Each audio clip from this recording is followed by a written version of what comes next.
I'm Beverly, and I'm on the witness stand. Welcome back, everybody. It's midday at the Diddy trial, and I wanted to jump in and give you an update so far. Today's been pretty interesting. I reported that there was a jury issue with a second juror, not just juror number 6. Don't know what this one is, but again, it is promised that they are going to discuss it this afternoon. Now, we don't know if they're going to do it in open court so that the people who are there will know what's happening, or if it's just going to be out of the jury's presence and out of our presence and just in the roving room. However, everything will get out, just like we found out about juror number 6. Soon for that piece. I'm sure that's going to be something big. Let me get my speaker down. What we had today was a summary witness. So the person that was the state or the prosecutor's summary witness, her name was Ananya Sankar.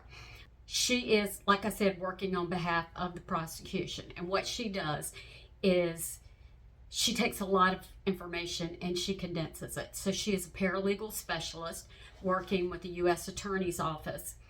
And she will compile information like text messages, call logs, spreadsheets, phone records, digital evidence, financial data.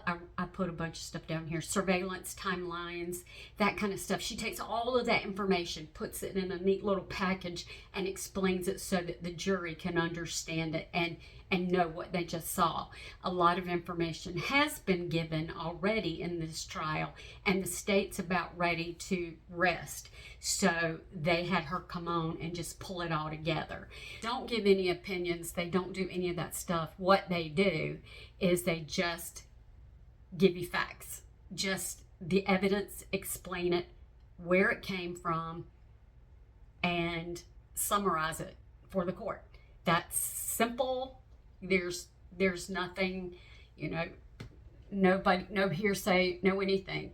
They have to go in and they have to verify all of these documents. So call logs, each text, each call, every data set that is being used in this trial has to be verified, and that's what they do. They also will read aloud text messages. And so in this particular case, what we heard this morning were text messages about showing the staff, like different staff members of Diddy's, discussing drugs such as Molly, asking for 15 pills. After Cassie's lawsuit, they began calling her Mia. So maybe it was kind of an undercover kind of thing for them to try to mask what was happening. She helps also confirm patterns. For example, she'll show connections between Combs's inner circle, including talk about the freak-offs. She will assist with obtaining drugs. Here's a big one. She helps silence witnesses. I need to go back and look at that testimony again because I can't remember. I know that they had talked about, and this may be what it was, where they ensure their witness,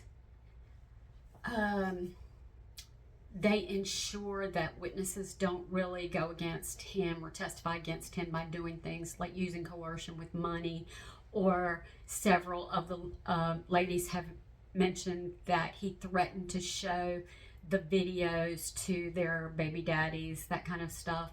Well, that's witness tampering and that's silencing witnesses. Why it matters is the trials are very complex, especially with this much data.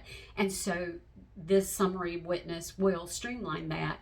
And also, again, patterns, and it supports and reinforces the testimony given by some of the other state's witnesses, such as Cassie, Jane, maybe Mia, and some of the others. It's some of those that have really turned state's evidence against him also. They talked a lot about KK. Don't know if you remember who that is, but if you don't, I'm getting ready to school you.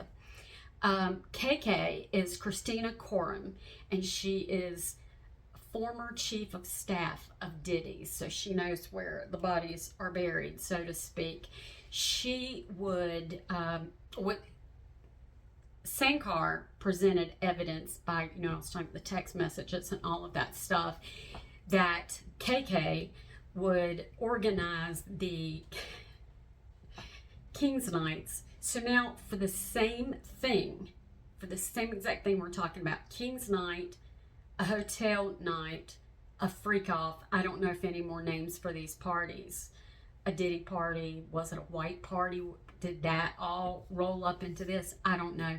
But she would help coordinate that, working between staff members, making sure that people got paid.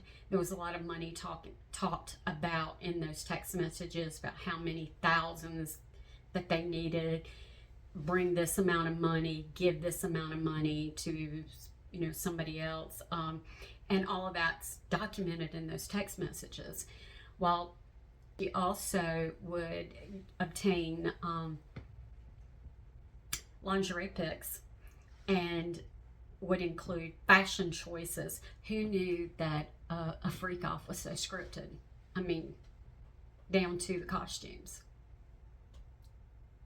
I don't know. I hope, well, I don't know if the jury saw that, but I would think, I'd hope I wouldn't even have to see all that too. It's not like it wasn't bad enough. But anyway, she would relay photos of she would relay the outfit choices or any messages between Diddy and Jane. So she was the go-between, which meant that she knew everything that was happening. I would say that you could look at KK is to Diddy what Ghislaine Maxwell was to Epstein. And when you hear the evidence, I mean, it just is what it is. She helped organize these events. And I think when you look at this, and I'm sure more will come out in detail about it, but when you look at this evidence that she's been presenting, you will see that there was a whole lot of coordination that she was responsible for, and a lot that she did. And there is, pretty hardcore evidence. Now, she has not been charged criminally in this case, but that doesn't mean that she won't get a case of her own somewhere down the line, and you can go ahead and mark it down right now. A criminal case is coming on this girl. Yep. She'll probably be sharing a cell with Ghislaine, however you say that. Anyway, but she is a subject of multiple lawsuits. I will go and look and see what all lawsuits that she has been named in, and I'll report that back later.